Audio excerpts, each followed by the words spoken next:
You're watching Explore Tulsa.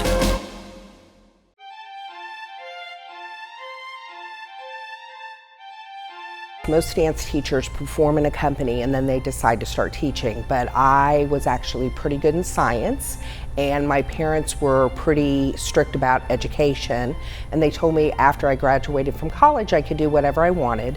So I searched around, and OU is one of the top schools with ballet with their training program. So I went to OU and got my BFA, and one of the things that attracted me is I also took all my pre-med classes. So if this didn't pan out, I was going to probably become a doctor. But once I started teaching, I never looked back.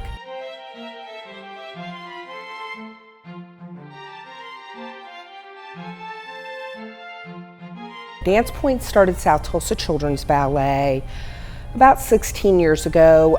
Tulsa Ballet, and nothing negative, they are a union and they have union dancers, so local kids cannot get large parts like the Sugar Plum Fairy and everything like that, because those are people's actual jobs.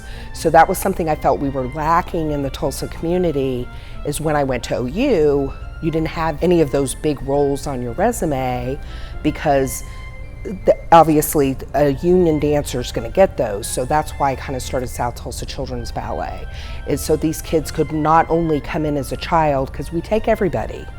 We guarantee every kid's going to get in. So not only do we guarantee every kid gets in, as they become more proficient in their dance training, they get larger parts. You have some kids that like walking and chewing gum at the same time is not their specialty, but it gives them the opportunity. That's why we take everybody.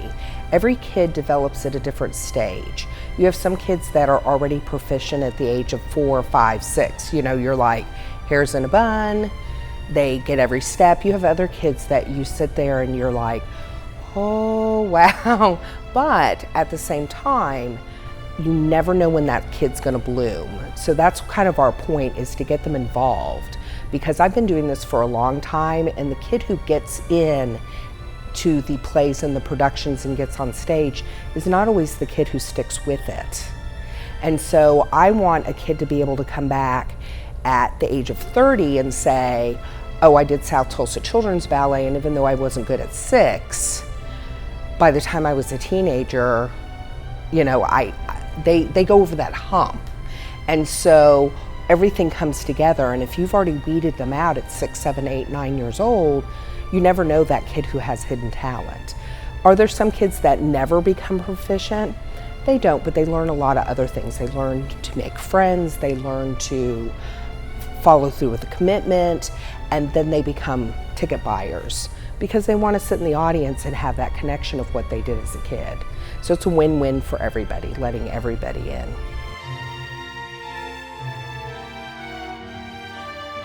Working with kids is, they have no expectations.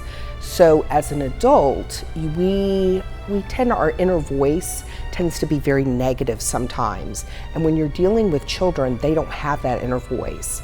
And so to convince them that they can do anything, that's our job. And it's so rewarding when they walk off stage and they're like, whoa, I just did it, you know, and that's priceless, because we all know as they get older, they have a lot of years where reality is going to hit.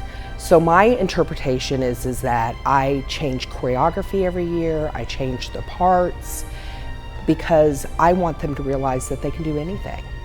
And if they don't like going right, then go left, because that has been the reward as they come back years later and they re-enroll their kids and everything else. It's like, I knew I could do this. So that's kind of my, how else you can't buy that. That's priceless, to be able to get that kind of feedback from children.